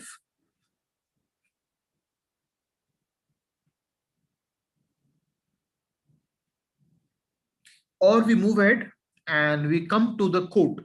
How do I do the simulation of the same thing what I have discussed here? So we need to follow certain steps for the actual simulation. First of all, we need to install the Java Development Toolkit, what we call JDK, and set the path of it. So many of you would already familiar with Java programming languages, so you can easily do it. So we set path is equal to C drive, and advisable, we all set in the program files Java. I'm using a JDK version 1.8, and then after that the bin, the binary folder. So we installed the Mosquito toolkit version. So there, Mosquito is we all know the toolkit for the MQTT protocol. So we need to install the Mosquito toolkit. So I'm installing the Mosquito toolkit here, version 1.5.4. The version 1.5.1 is also available. 1.5.2 is also available. 3 is available. So they're all free and cost open source toolkit. You can download it easily from the web without any problem. And then, but we need to identify the location where we store it. So we store it in the C drive, program files, and Mosquito. That is the place very important where I store it in my system. Then I start a server. So I say mosquito.exe-v. V is a verbose mode. So whatever it will do, it will keep on printing onto the command prompt window. That is a log file for the server. So let me show you that. I think that will make it much more better rather than doing it here.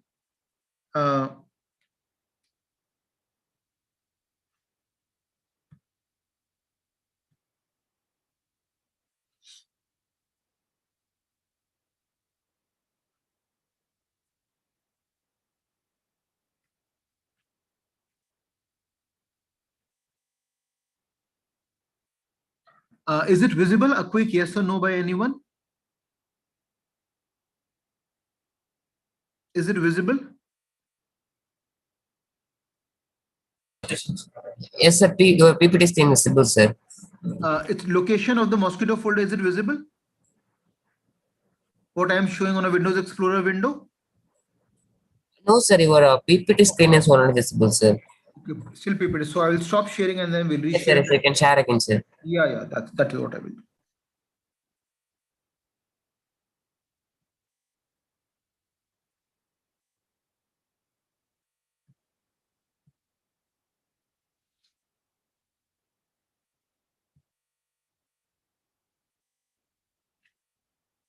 Is it visible now? Yes, sir. Your folder visible, sir. Yeah. So this is what I was saying. What we need to do, we go to the C drive program files, and I have downloaded the Mosquito. Mosquito is something like you need to have it on your system. Then only you will be able to simulate the routing of the messages in the IoT network using the Mosquito protocol. So there we can see here JDK is there, Mosquito dynamic link library is there, the application file, publisher subscriber model existing here. And if you're done with it, you can finally launch the uninstall application. So here, what do I do here? Let me show you. I have created a folder called IoT simulation on my C drive, and within it also I have stored the Mosquito folder. So what the first thing I do? I start the Mosquito. I launch the mosquito.exe. Now I launch with the option called question mark. So what I would like to explore, what are the various options with the Mosquito folder, Mosquito server. So it displays me certain options like -C, specify the broker configuration file.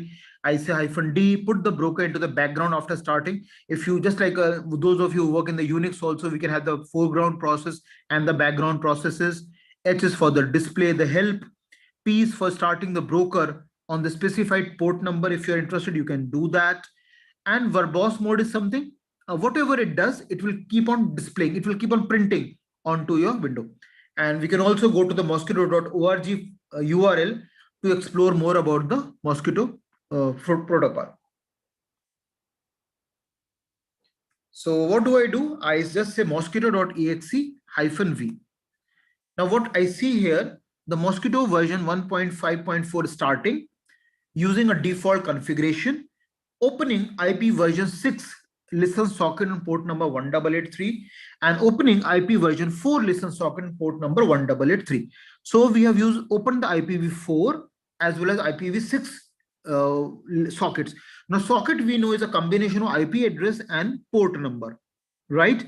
Now when we use the IPv version 4 addressing scheme, that means we are talking of the classful addressing scheme, where we've got different classes like A, B, C, D, and E, and all of them got their own range.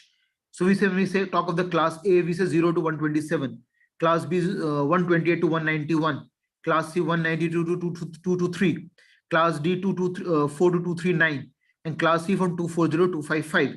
So it's a classful addressing scheme which we use the IPv4 version addressing scheme. And IPv6, we know it's a 128-bit addressing scheme and it's totally classless. So Mosquito protocol in the IoT network today supports both IPv4 version addressing scheme as well as IPv version 6 addressing scheme. And we can see here the cursor is blinking. That means the server has started running and it is ready to receive the request. Now let's see the code of how to write the program for routing of the messages in the IoT network. So I will share the Notepad++ and come to the code, which will give a broad idea of how to carry out the successful transfer of the message.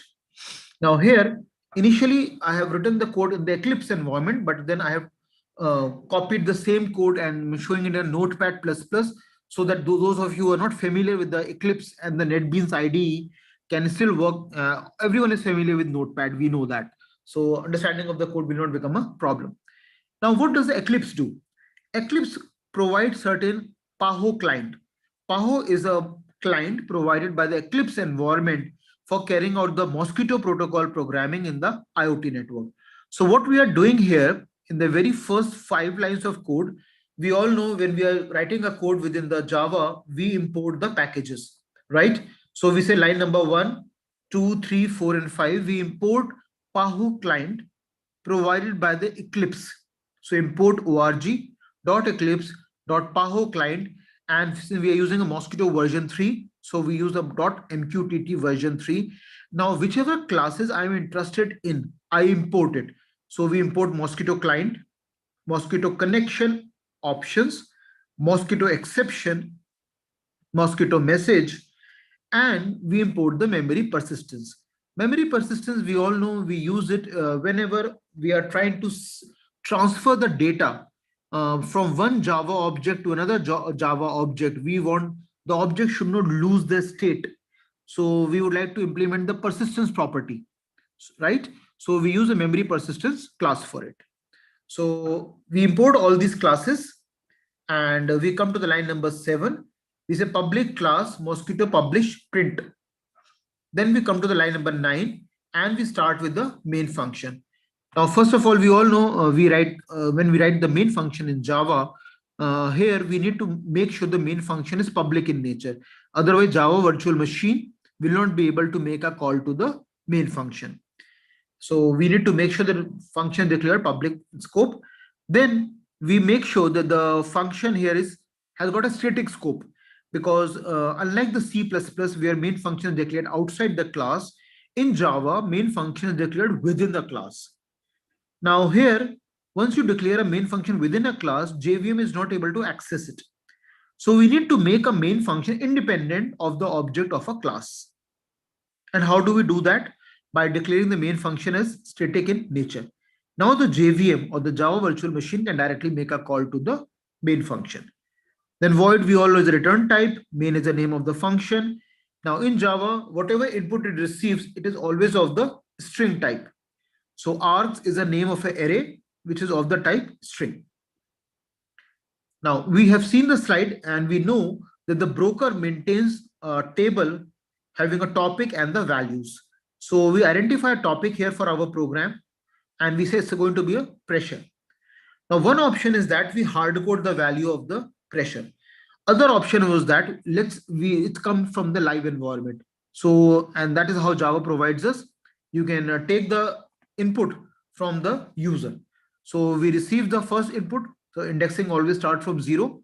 So arg0 becomes a value for the pressure, which is going to be input by the user, or it is going to be fetched by the real-time data sets. And the unit is being measured as Pascal. Now we set the quality of service in line number 15. And we know we have got 3 quality of service, 0, 1, and 2. We set the intermediate level as 1. Then we identify the broker. Now in a real-time environment, localhost will not come. The IP address of the server will come. But since here I'm simulating on my machine, I have running the server on my machine. I have just, if you have seen, I've started the Mosquito server on my machine. So it is currently picking up the localhost, the IP address of my machines, right?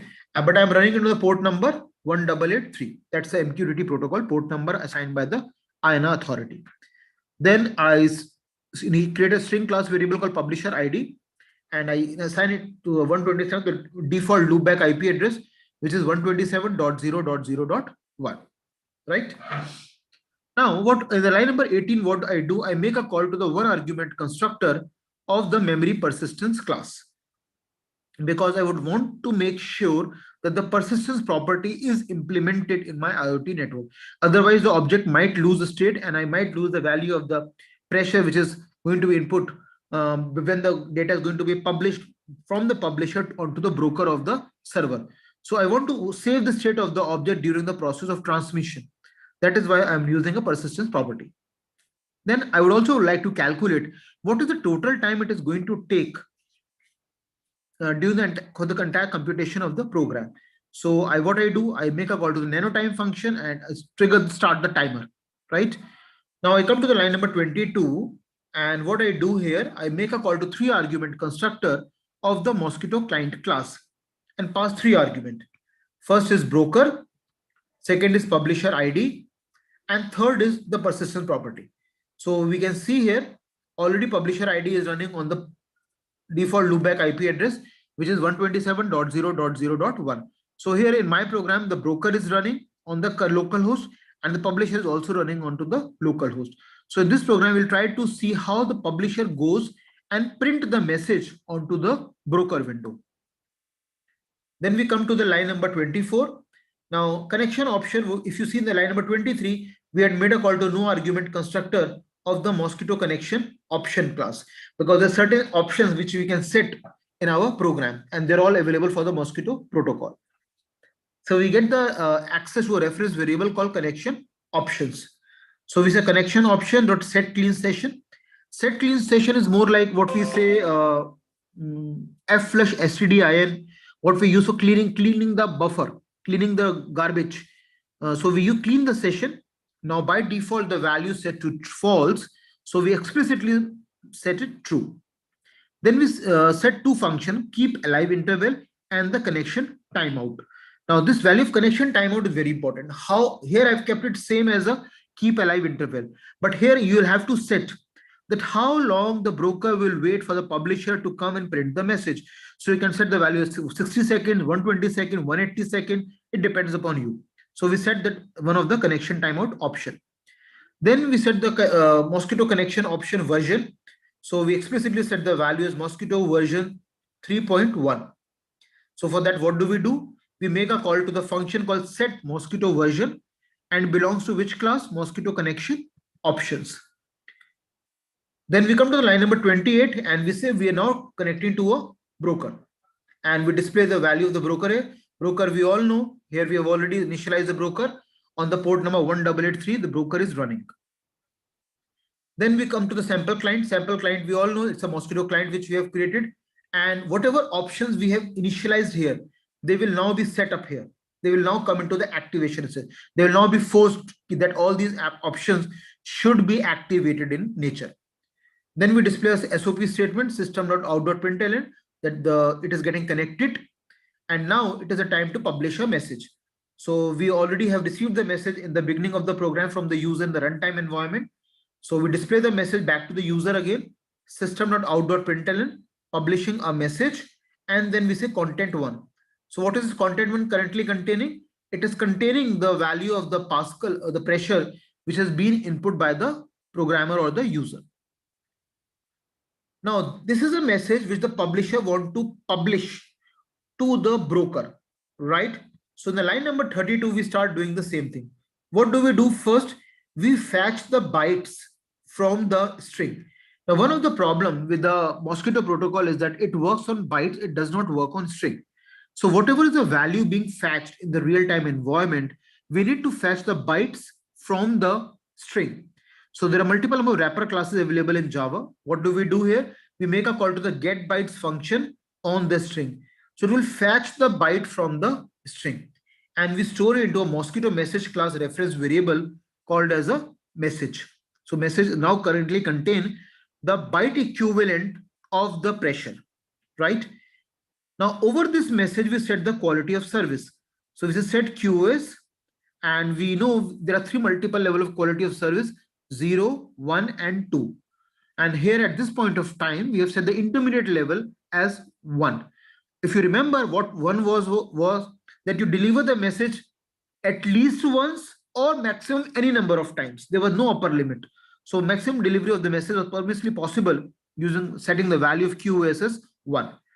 Now in the line number 34, we actually go and publish the message.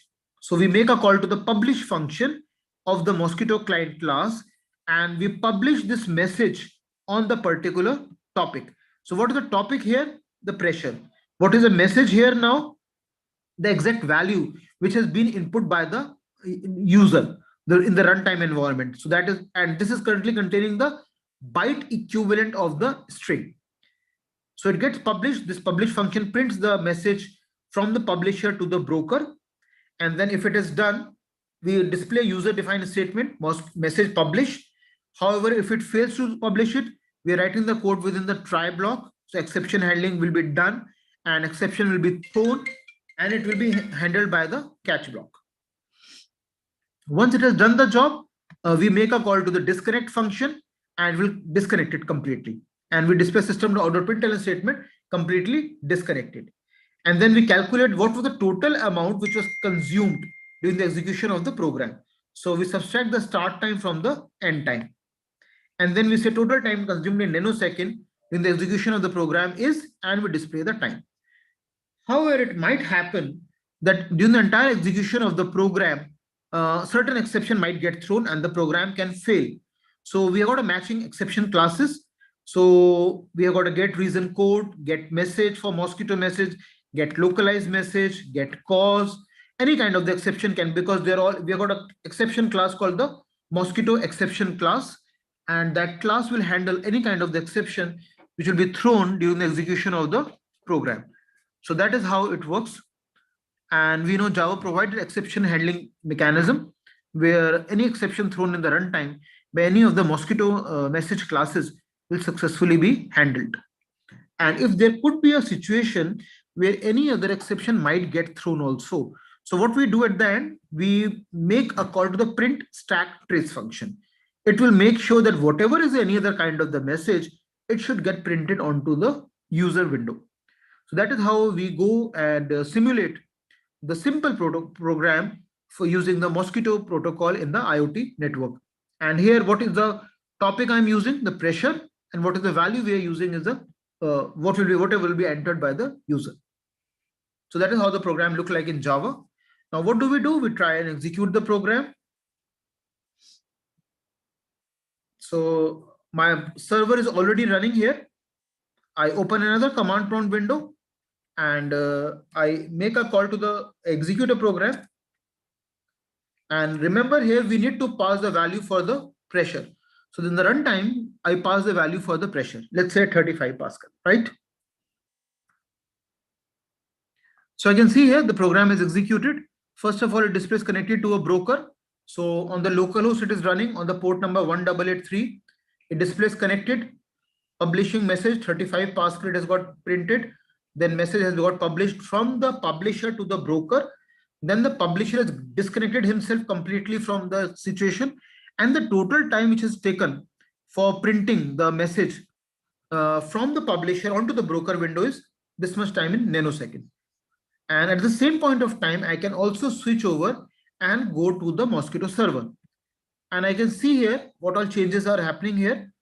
First 4 lines were already there. The real things comes from this. So new connection from the port, from the IP address 127.0.0.1 on the port number 1883. New client connects again from the same local host, and no will message specified. Then sending a connection acknowledgement back to the port number. Then publish message got printed. So received publish message from the port number, and I was handling the pressure. So value pressure got printed here. Then sending the publisher acknowledgement back, because we use the quality of service as 1. So MID becomes 1. And then it has got disconnected. The publisher, after publishing the message onto the broker window, has got disconnected on it completely from it. And thereafter we display the message, client has got disconnected. So that is how we are successfully able to publish a message from the publisher onto the broker window using the Mosquito protocol after having done the code in Java programming language. If you're not comfortable with Java programming language, we have got a Python also. A lot many people do work in Python also for the IoT network. If there is any doubt, please feel free to unmute yourself and ask. I'll be happy to answer any of the question.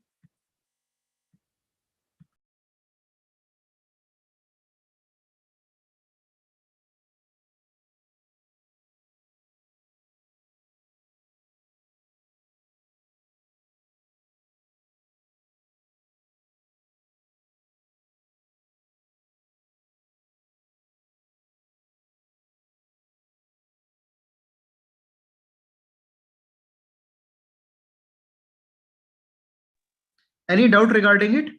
If no, then let's proceed forward and look at another program that talks of the security. How do we carry out secure transmission of the messages? So when we talk of the security, this we have already done, code we have discussed. Yeah, there are 2 broad categories where we can apply for the security. Now, security, either we can use the blockchain technology, as I said earlier, this another, if there is a time permits, and we might have another talk in some other FDP, we'll discuss about the application of blockchain technology in wireless network. But as of now, we'll talk only of this cryptography part, that how do we implement security using the cryptography. So there are 2 ways. Either I can take the help of cryptographic techniques, which could be monoalphabetic or polyalphabetic cipher technique. There are many numbers of cipher technique available today. We have got a Caesar cipher, Veneer cipher, rail fence cipher, affine cipher, hill climbing cipher, many number of cipher techniques available, which I can use successfully for security of the messages. Other is I can use a cryptographic algorithms, which are very popular nowadays. We can have the symmetric cryptographic algorithm or the asymmetric cryptographic algorithm. Now, symmetric and asymmetric, those of you are already familiar with the network security. Symmetric cryptographic algorithm is one which uses same key both for carrying out encryption and decryption.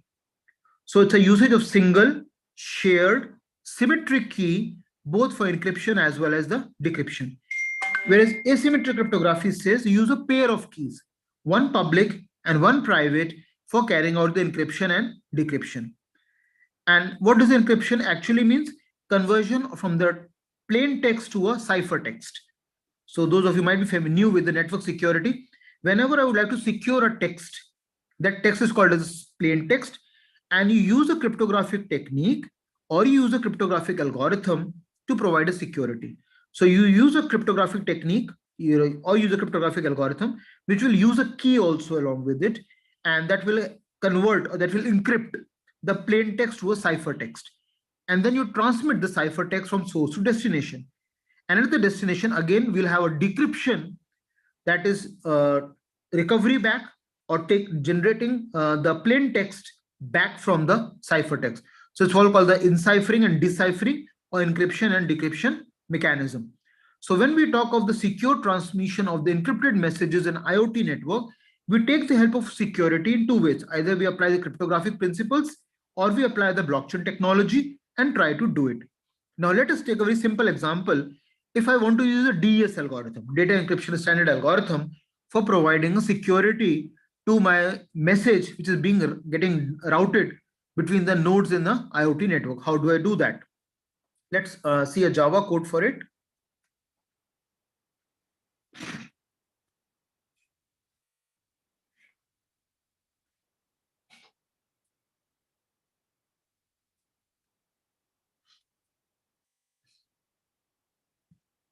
Yeah. So I hope the code is visible. A quick yes or no by anyone? Is it visible? Yes, sir, visible, sir. Great.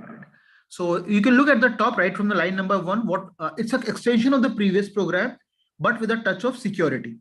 What I have done here, I have added the security package provided by Java programming language. So it all goes till the line number 12. So I use a java.security, java-x.crypto, java-x.crypto.spec, java.io for input-output mechanism. Then for security, invalid key exception, bad padding exception, a cipher class from crypto package, the illegal block size exception, the key generator, no such padding exception, and the secret key. Now, if you look at the Java programming, I am a very ardent fan of Java. I do a lot of work in Java because to my knowledge, to my vision and perception, one of the foolproof language. There are hardly any flaws in it. It's one of the best languages ever made by the mankind when we talk of the computer science in that manner. So Java provides something called Java cryptography architecture, what we call JCA. So when we talk of security, we use a Java cryptographic architecture, and here all these crypto packages is a part of the JCA. So here I'm using a Java cryptography architecture packages to implement security within the IoT network. Now line number 13 is what we have already discussed in the previous program. So nothing more to add from my side in that. Line number 13 to 17, it exactly works in the same manner. Then we come to the class called security class, but here we implement the DES algorithm, data encryption standard algorithm with the IoT network. So we come to the main function. We're already familiar with it. Then we define a topic. Now, this time here, we define a temperature. In the previous program, we have dealt with the pressure. Now we can deal with the temperature. And then we input the temperature from the user. Now here I could create an array and receive multiple temperature values. And I could store it into an array with the index. Let's say I receive 10 temperature values from the user. So I can create an array and store temperature. But here, since it's a program, for your understanding, I have just taken one value at a time. But in the real time, I will have an array which will hold a multiple number of the temperatures for multiple number of days of the month. So degree Celsius, quality of service, we set the value as 2 for the mosquito protocol. Then we start with the broker. And just like in the previous program, we run the broker at my system. In the real time, it will be the IP address of the server where the broker is being set up. And the port number 1883, we know it's for the mosquito protocol in the IoT network. Then we initialize the string called client ID subscriber, and we also make it run onto the port number 127.0.0.1. Then we make a call to no argument constructor memory persistence. Then as what we did in the previous program, we also make a call to the 3 argument constructor of the Mosquito client class. So we've got broker, client ID subscriber, and the value of the persistence. Now what we do here, one more, we generate a publisher here. And this time we generate the publisher using a unique function called generate client ID provided by the Mosquito client class. So a default unique ID will get generated for us, and it's an automatic auto code that will fire up and will generate a unique client ID for us. And we, for doing it, this is a function, inbuilt function available with the Mosquito client class, and we store the value into a string class variable called str1. And then we tell to the user that generated publisher ID is here str1. So here this becomes my publisher ID. And then what I do here next, now I take it to the Mosquito client. I make a call to 3 argument constructor of the Mosquito client class. And in the second parameter, I pass the auto code or the unique ID which has got generated here as a parameter. So str1. So str1 is containing. In the previous client, if you see the previous, we have got 2 here. Client ID sub. Client ID sub I have initialized to a value 127.0.1. Now same thing, I did not do it for publisher. Publisher, I made a call to auto client ID function, which will generate a unique client ID for me. And I use the same client ID by passing it as a second parameter to the Mosquito client function. Then what we did in the previous program, we do the same thing here. We set the connection options for the timeout interval, for the alive interval, for the Mosquito version, and for cleaning the session. So all the garbage collection successfully does take place here. Then we come to the subscriber here. Subscriber comes and register himself. So subscriber makes an entry. So it connects to a broker. Broker IP address are already initialized at the top. Connection options are activated here, whichever we pass here. And by using a subscribe function, and the subscriber will always subscribe to a specific topic with the broker. So broker will maintain a list of topics. It could be a humidity, pressure, soil condition, value of the alcohol, LED sensors. Any specific value has to be specified, that for which topic it is currently subscribing to. So here we see the subscriber is subscribing to a broker on a topic. Now topic here is a temperature, which we have already set here, right at the top. Temperature, right? So subscriber comes and he says, okay, I'm only interested in getting a value for the temperature. And subscriber then goes into the waiting mode. Subscriber has done the job. He himself has registered with a broker for a particular message. Now we come to sample client 2. Now if you look at the sample client 2 was our publisher, sample client 2, right? Because it is currently pointing to the str1, and str1 is containing the information about the unique client ID which has got generated for the publisher. So we have got generated unique publisher ID, which we even don't know because it will be generated at the runtime by the Mosquito server. So we come to the line number 54, and our publisher connect with all the connection options to the broker. So if you look at the situation, how we are running the program, initially we have identified the broker, we have identified the subscriber. Subscriber is running on the port number 127.0.0.1. We print the unique value for the publisher. Subscriber register himself with the broker, and now the publisher comes and connect himself with the connection option to the broker. Now from the line number 57, if you see, we start writing the secure code. Now for that, what do? We make a call to the get instance function of the key generator class, and we pass the name of the algorithm as DES, because this is what we are actually interested in, data encryption standard algorithm. Now what it will do, it will generate a unique instance, and we store the value into a key generator class reference variable, which we call it as a key generator. And using that key generator, we make a call to the function called generate the key. Because in the algorithm, if you see the algorithm for the DS algorithm, we require the working of the algorithm, plus we also require a key. DS works on 64-bit.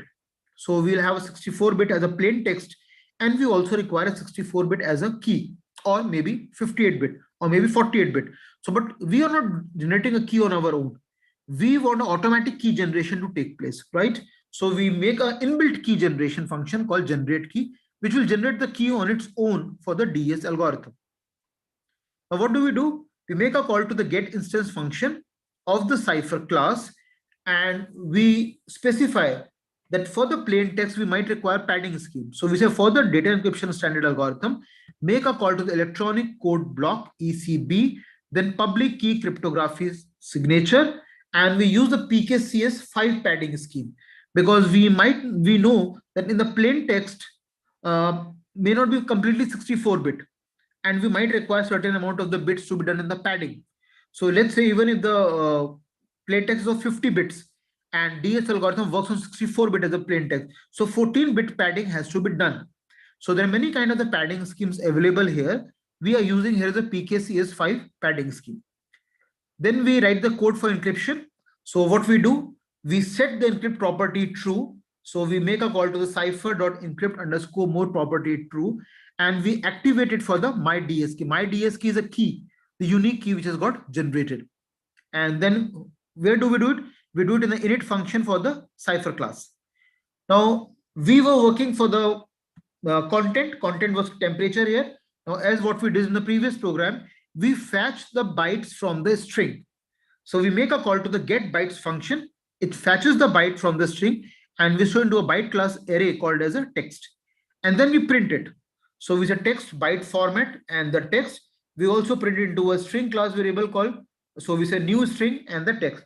So the value of the temperature we have converted, which we have fetched the byte from the string, we have printed it, as well as we have printed into a string type. Now we can go and encrypt the same text. So we make a call to do final function. That's a final function, and we pass the value of the byte array text in it. And this is a function of the DS cipher class.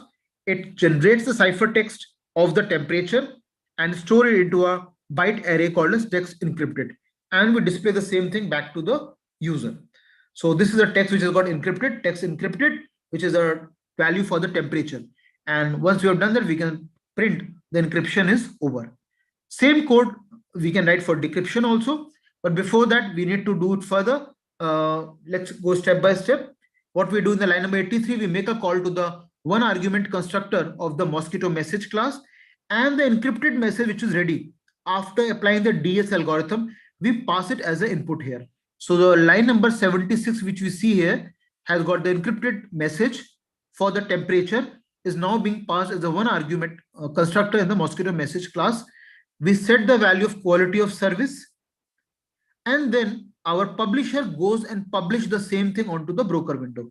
Now, as compared to the previous program, there the publishing was happen of the non-encrypted messages. But here, this time the publisher publishes the encrypted messages onto the broker window of the server.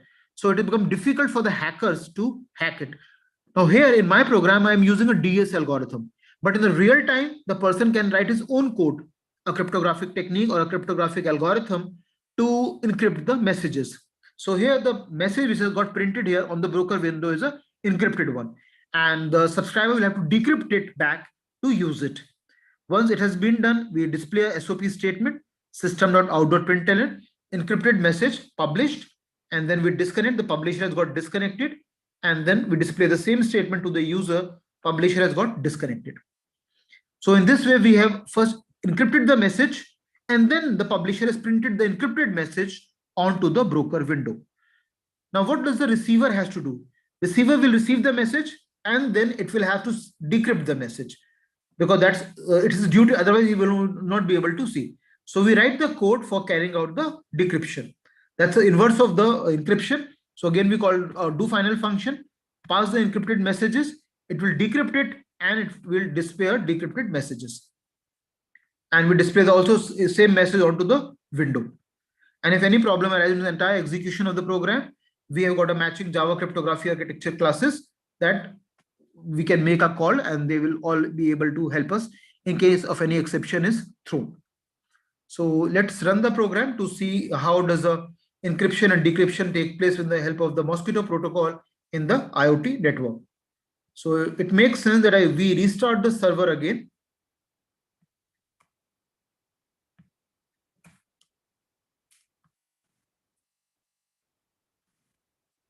And then we come to the different command prompt window. And let's clear the screen first.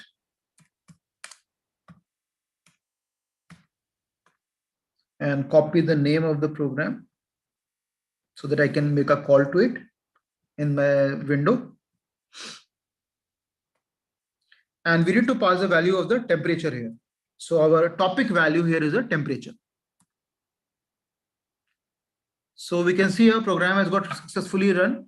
A unique publisher ID has got generated. This we did not do. We had made a call to the auto client function. It has generated the unique ID for us. On the broker, it got connected. Subscriber got connected. We received the text. What was the text? 40°C. Then we encrypt the value. So encrypted value is displayed.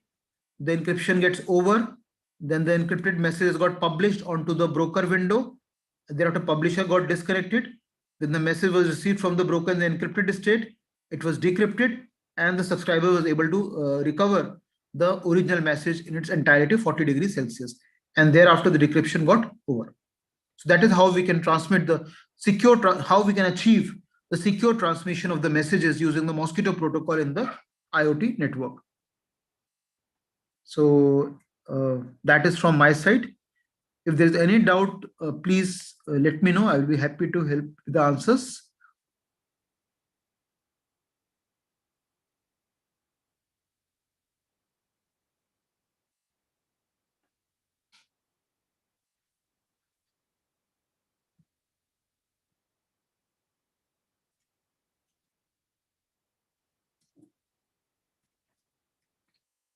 I have shared my mail ID here, rahul@ipu.ac.in. If there's any doubt regarding any of the topic which I discussed in my session, please feel free to drop me a mail, or if you want to have access to the research paper which I discussed in the beginning of the talk, I will be happy to share with you. And I have shared my number. If you want to drop any text message or WhatsApp, you can always do that. So that is all from my side. Thank you all for listening to our session so attentively. If you've got any doubt, please please let me know.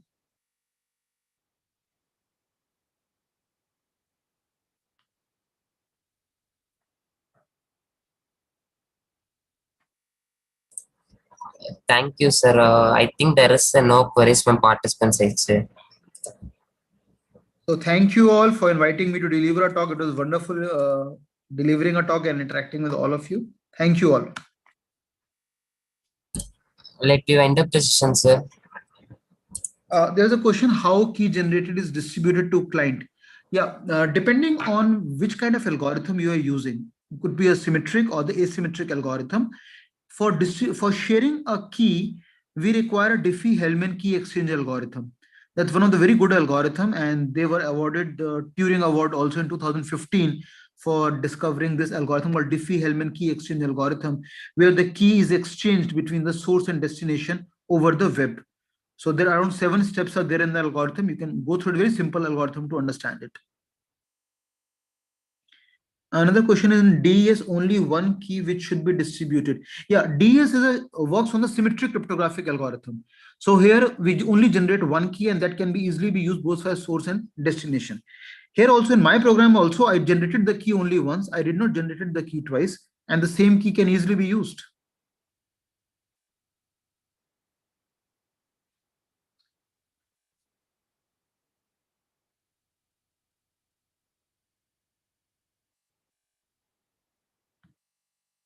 If you look at this program, the key generation was done only once at this point of time on the line number 60. I did not generate the key twice. I generated only once and used it for both encryption as well as the decryption. Yes, what I set the mode was encrypt underscore mode property for encryption and decrypt underscore mode for carrying out decryption. That is what we did. If you're interested in getting access to the code, you can drop me a mail. I will share the code. I will be happy to share the code. Please feel free to drop me a mail. I will be mailing you the code and you can run it on your system easily. So thank you all once again. It was a pleasure interacting with all of you. Thank you, sir. Let me wind up the session, sir. Yeah, sure. The farmers don't just work till the sun goes down. They work till the job gets done. Likewise, our resource person convey his speech until that words reach to participants. In this way, I like to thank our today's resource person, Dr. Rahul Johari, Assistant Professor at University School of Information and Communication Technology, Guru Gobind Singh Indraprastha University, Dwarka, Delhi, for providing a wonderful session on the topic of secure transfer of a encrypted message in a IoT network. On behalf of organizing team and Komunadu College of Engineering and Technology, we once again thank you so much, sir. Thank you for inviting me. Thank you. Pleasure is all mine. Welcome. Thank you. Thank you, sir.